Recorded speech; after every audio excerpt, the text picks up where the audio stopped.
Со доктор Игор Мерџановски, травматолог во клиниката за травматологија, разговараме за состојбата во здравството, но и за неговата специјалност. Докторе, добре дојдовте во интервју на Република. Добар ден и добро ве најдов. Така, кажете ми нешто повеќе за вашата работа, со кои проблеми се сочуваат граѓаните кои бараат помош од вас? Вака, јас работам на клиниката за травматологија. Тоа се 4 клиники во едно, тоа Рилуц, ургентен центар, ортопедија, интензивна нега и травматологија. Нашата дејност се повредите на кои што настануваат кај нашата популација, а мојата специјалност е повредите на арбетниот столб. Како одлучувате која метода на кој пациент ќе примените? Нашата работа е доста широка. Значи, од повредите на арбетниот столб кои што настануваат при повреди, паѓање, сообраќајни незгоди, исто така ги работиме и дегенеративните, да не кажам кај повозрастната популација, имаме промени во арбетниот столб. Знаеме дека е тој самиот столб на целиот организам, на локомоторниот систем, и при самото старење настануваат одредени промени во арбетниот столб, кои што притискаат на дел од нервите, дел од арбетниот столб и настануваат одредени проблеми кај луѓето. Така, дали услугите кои можат да ги добијат пациентите на вашата клиника се приближно како оние во странство? Да, можам да кажам дека нашата клиника веќе долго време, да не кажам околу 7-8 години, 10 години, ние веќе имаме формирано спинален центар, кој што е само една гранка, која што ја работиме, не е до завршена, од типот што ние ги изгрижуваме пациентите со повредите на арбетниот столб, ја даваме лекарската, ги лечиме тие пациенти и скоро е приближно исто лекувањето кај нас и лекувањето во светските центри. Во е за пополна ретко да некој доктор да каже дека имаат услови. Да, имаме услови, да, можам да кажам дека ги имаме условите, со тоа што условите не се од типот на остеосинтетскиот материјал, тоа се оние штрафови, родови, плочки кои што ги ставаме, кои што се исто како кај нас, така се и во странство. Така, што е со листите за чекање? Ги оперирате ли сите пациенти на време? Не можеме да стигнеме да ги оперираме сите пациенти. Ние се трудиме, дури и работиме и прекувремено. Остануваме до повеќе од колку што треба, за да излеземе и ги излечиме во пресред на нашите пациенти. Но не можеме да стигнеме затоа што сепак сме ограничени од надпливот на пациенти кои што доаѓаат кај нас. Тука можам да кажам дека другите центри кои што се надвор од клиничкиот центар, од кај нас, немаат доволно средства, немаат опрема за да изгрижуваат вакви пациенти, и тие пациенти доаѓаат кај нас. Мислите од натрешноста на Македонија? Од натрешноста на Македонија имаме голем наплив на пациенти и ние не можеме да постигнеме. Ние сме неколку хирурзи кои што ја работиме спиналната патологија. Се трудиме максимално. Имаме млад кадар кој што е заинтересиран, кој што сака да ја научи спиналната хирургија или хирургијата на арбетниот столб, да биде малце појасен, но не можеме да постигнеме да ги изгрижиме сите пациенти. Имаме проблем. Така, кажете ми, на вашата клиника нема оддел за рехабилитација. Вие се залагате да се отвори еден ваков оддел или центар? Ја ќе повторам, бев и на други емисии каде што дискутиравме меѓу другото ова, и баш ми е мило што дојдов покана кај вас и на ова прашање да уште еднаш потенцирам. Немаме специјален рехабилитационен центар кој што после оперативно од кај нас би ги згрижиле тие пациенти. Постојат доста пациенти кои што имаат сериозни повреди на арбетниот столб и после тоа бараат специјална нега. Немаме физикална терапија. Вие ги праќате дома сега во ваков случај? Ние ги праќаме дома.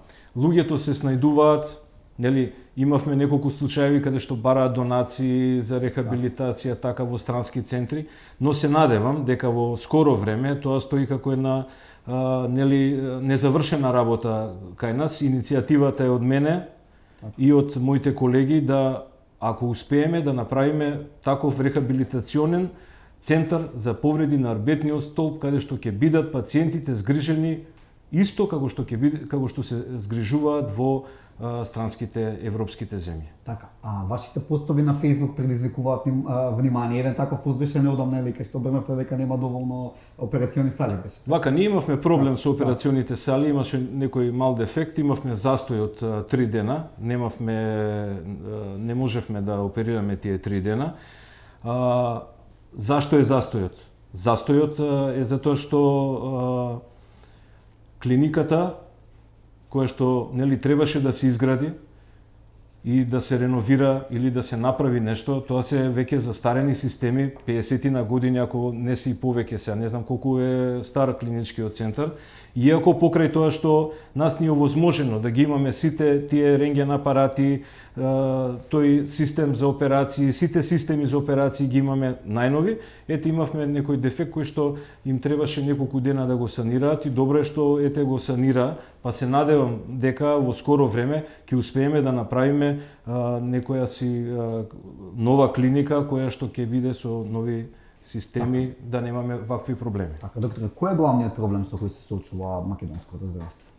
Па главниот проблем е одливот на кадри.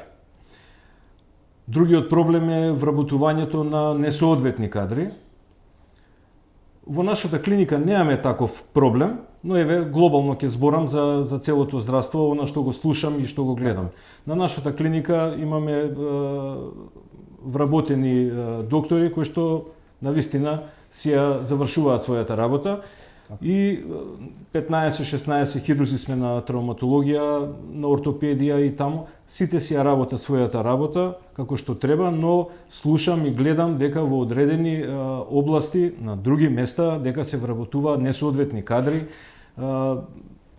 Најверојатно ќе треба и тоа за брзо време да се регулира со некакви закони или со некакви испити пред ова, со приучењето на специјализантите и на тоа да се одреди нивото каде што и каде би работел.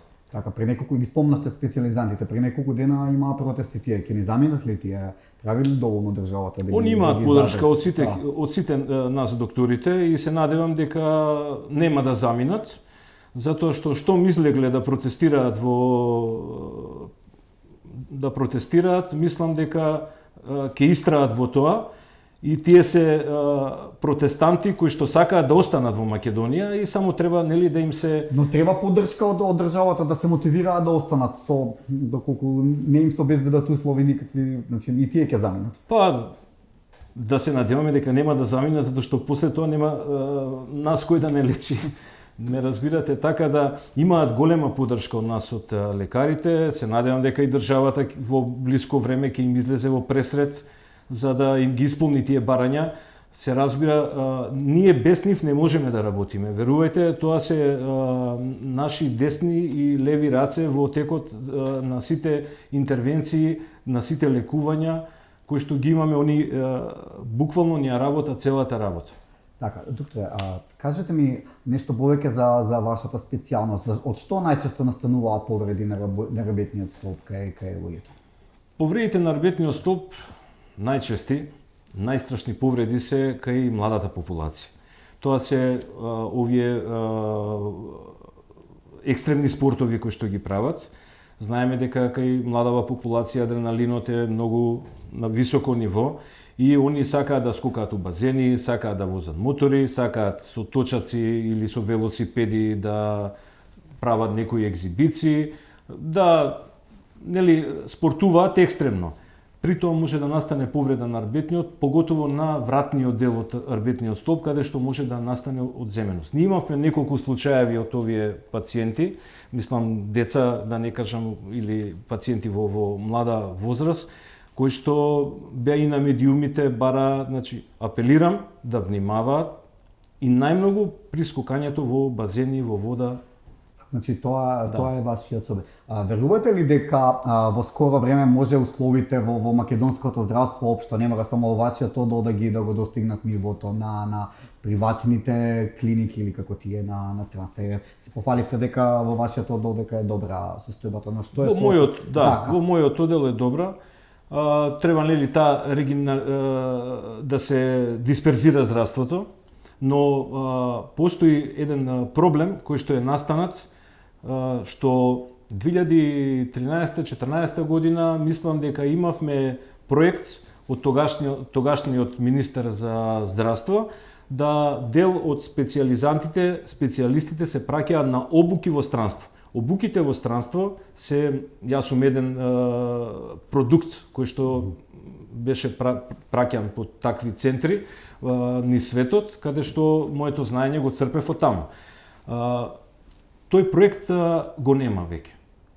Апелирам да едукацијата се подигне, да се специјализантите им се овозможат и дадат услови за да сакаат да останат кај нас. Верувајте, никој не сака да замине од нашата држава. Имале добри услови тука. Ако има добри услови, нели, за работа, никој не би сакал да замине од кај нас. Така, доктор Маџански, ви благодарам за интервјуто и ви посакувам многу успех по вашата кариера или вие како што велите да ги надминете предизвиците што ги имате. Ви благодарам што ме повикавте и што имав можност да кажам дел од проблемите.